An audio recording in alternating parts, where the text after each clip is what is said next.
Eu sou a médica infectologista Carolina Ali, convidada do programa Bem Viver de hoje, e vou esclarecer algumas dúvidas sobre o coronavírus.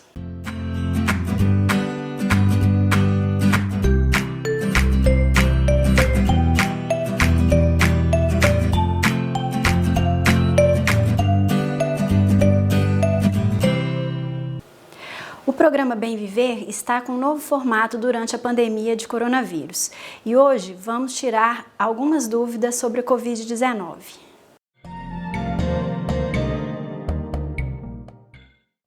O Covid-19 pode ser transmitido pelo ar. A transmissão acontece com a inalação das partículas, eliminadas por uma pessoa infectada por um indivíduo suscetível. Quando o indivíduo tosse ou espirra, ele produz uma grande quantidade de partículas que ficam suspensas no ar por até horas. Essas partículas que permanecem horas suspensas no ar, não existe comprovação de que elas sejam capazes de transmitir a doença. Acredita que só as partículas que são eliminadas por um indivíduo infectado, que sejam eliminadas nos primeiros minutos, que sejam capazes de transmitir a doença.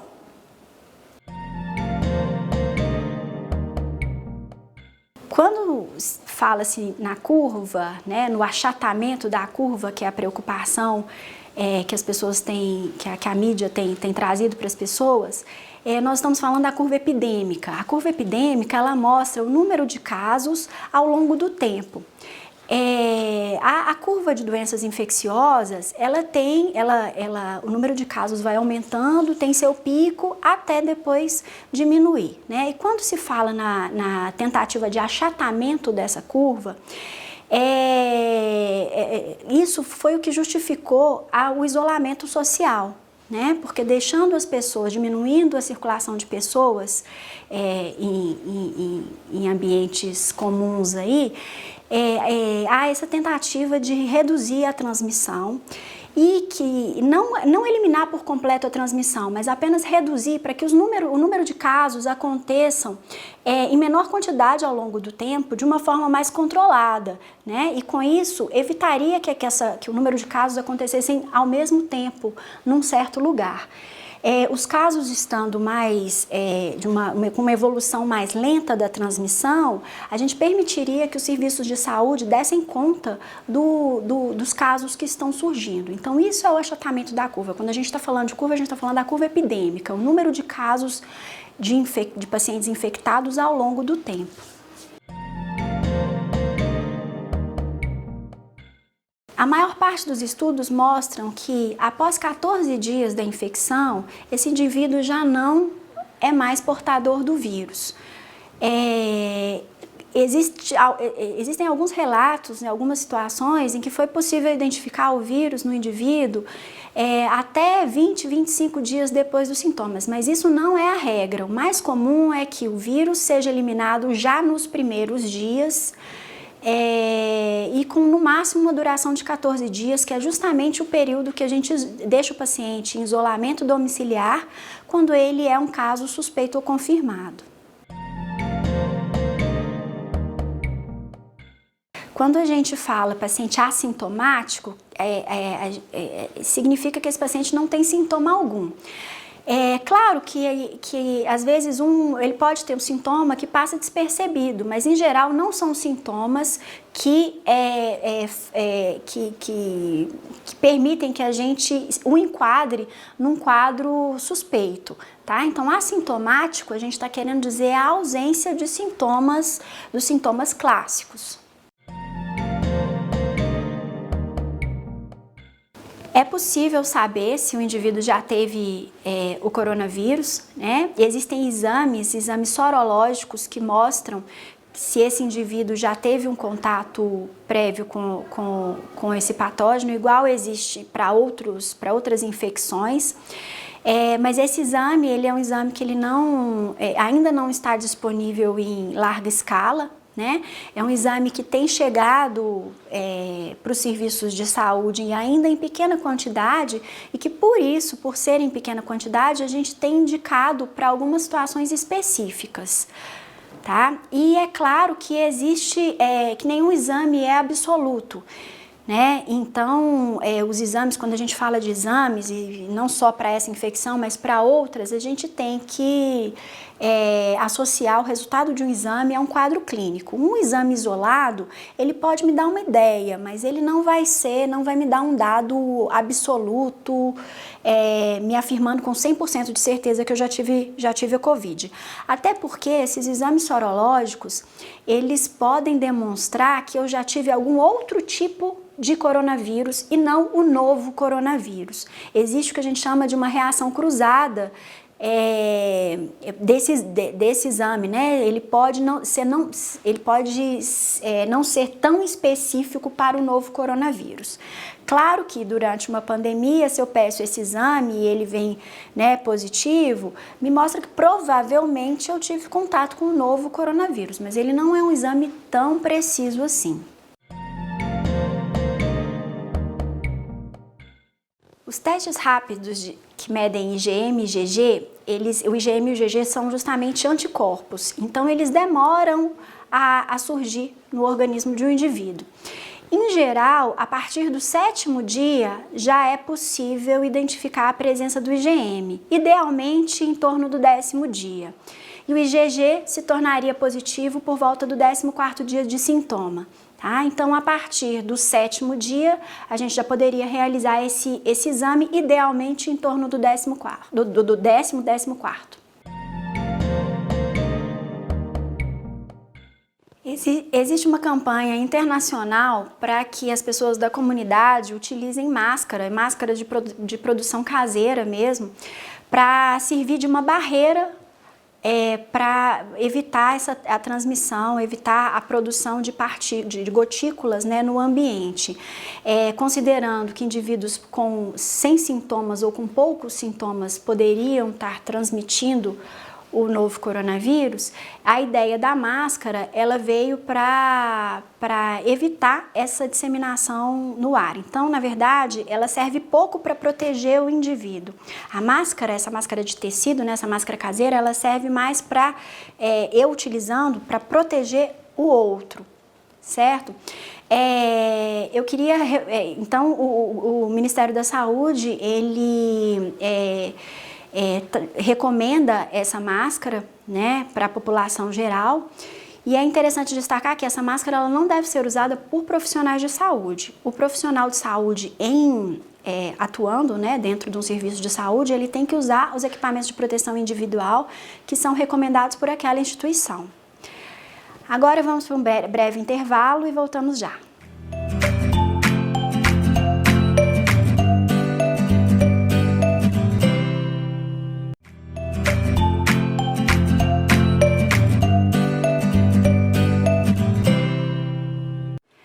Estamos de volta com o programa Bem Viver, esclarecendo dúvidas sobre o coronavírus e explicando um pouquinho mais sobre a questão do uso das máscaras pela comunidade, pela população geral. As pessoas têm se perguntado se utilizam ou não as máscaras de tecido, as máscaras de produção caseira. Conforme eu havia dito no bloco anterior, o Ministério da Saúde tem recomendado que as pessoas utilizem essas máscaras para transitarem na rua, para pegar transporte coletivo, ou até mesmo no trabalho. Então vale a pena sim utilizar. Não existem estudos científicos ainda que mostram o real benefício disso, mas mas é plausível que essas máscaras venham trazer uma redução do número de casos. E o que a gente considera é que essas máscaras elas são confortáveis, não são máscaras que incomodariam tanto a população para transitarem em ambientes comuns. Então, nós estamos seguindo as orientações do Ministério da Saúde de recomendar que a população geral utilize essas máscaras. Lembrando que profissionais de saúde devem utilizar os equipamentos preconizados pela instituição.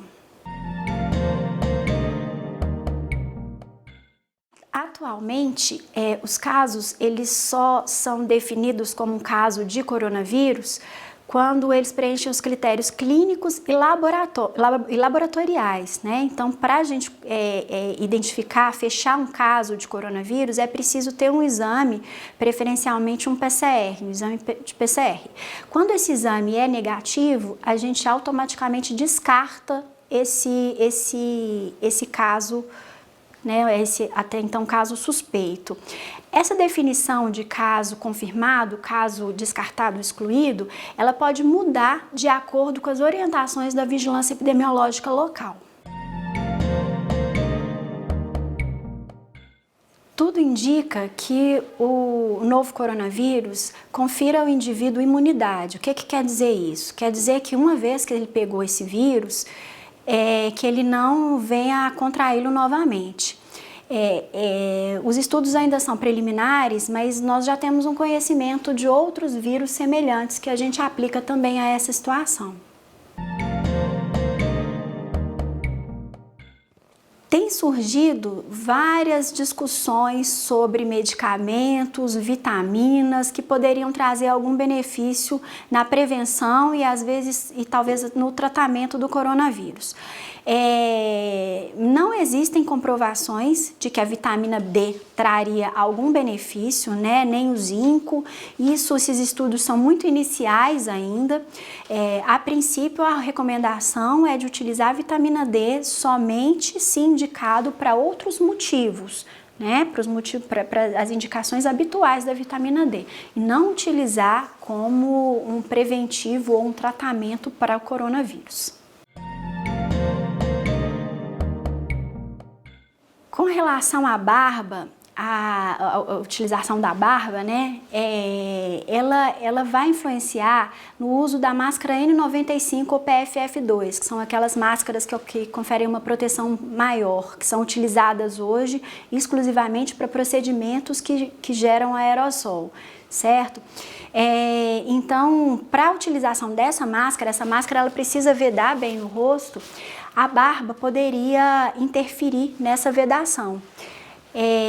Então, tem sido recomendado que os profissionais de saúde que vão precisar utilizar essa máscara, que realmente não utilizem barba.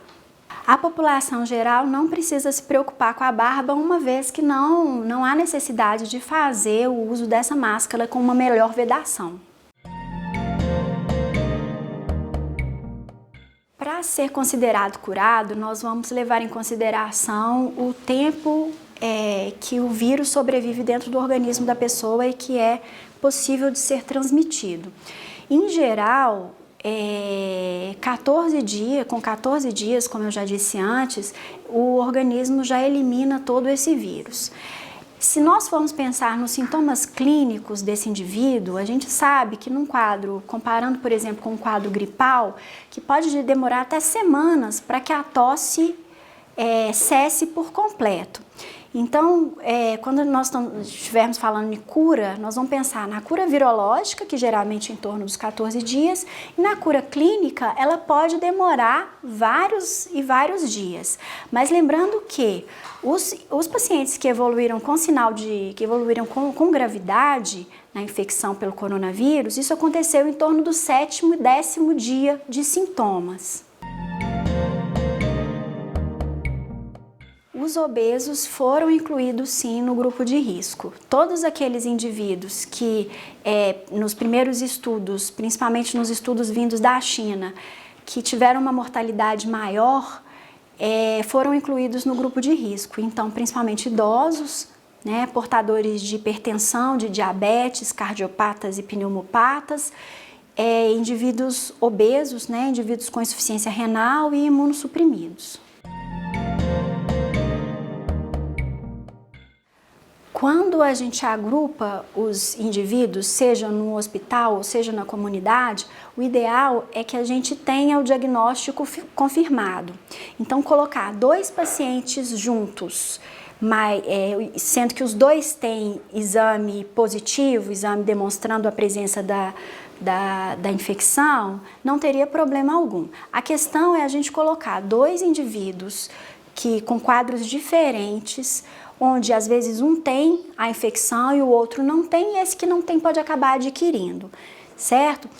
Mas é claro que quando a gente está falando, a gente tem que levar em consideração a questão epidemiológica, porque, por exemplo, se eu tenho dentro de uma mesma família indivíduos que adoeceram praticamente juntos, com os mesmos sintomas, provavelmente trata-se de uma infecção, de um agente causal único.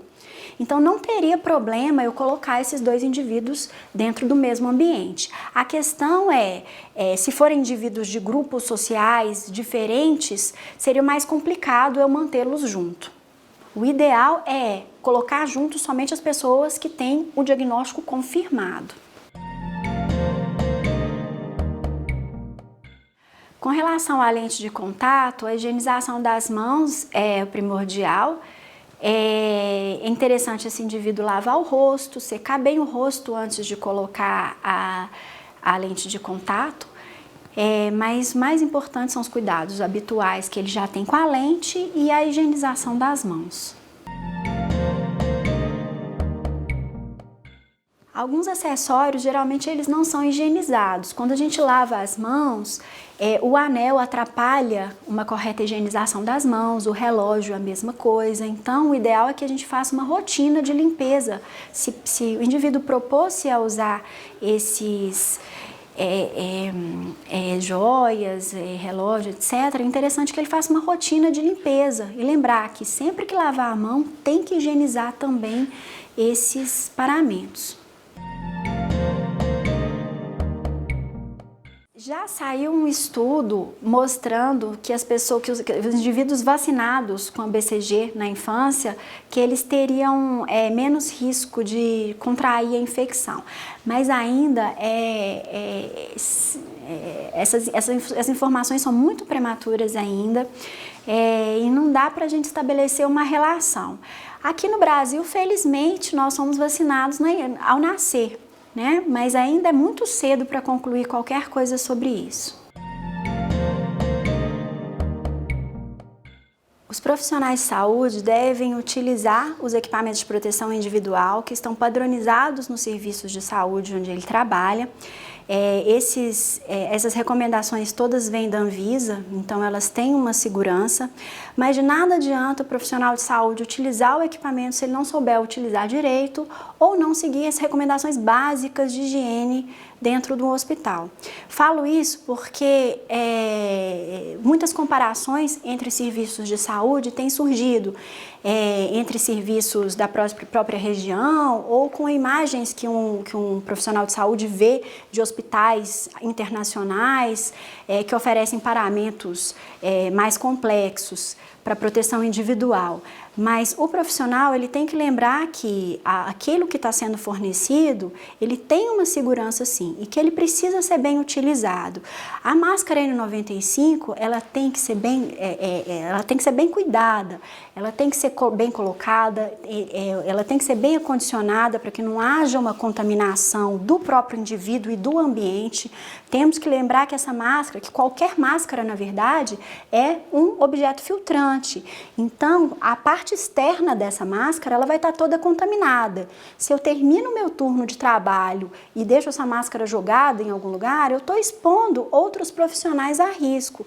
Então, isso precisa ter um cuidado com relação a esses equipamentos, né? Não é simplesmente usar, eu tenho que usar e usar da forma correta para que não haja desperdício, né? Muito tem sido falado com relação à dificuldade de aquisição, de produção desses equipamentos no Brasil e no mundo.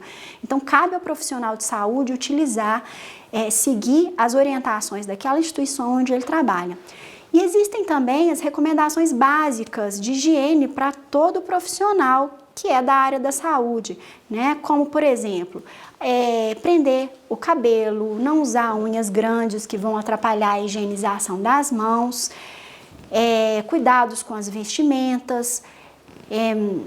Então, são recomendações, a não utilização de brincos, colar, pulseira dentro do ambiente de saúde, isso já são recomendações antigas. Então, fica aqui o recado que não basta utilizar máscara, a gente tem que cuidar desses equipamentos para que elas cumpram a função que é de nos proteger. O programa Bem Viver termina por aqui. Agradeço ao Dr. Sérgio Afonso por me convidar participar hoje, esclarecendo algumas dúvidas, e até a próxima.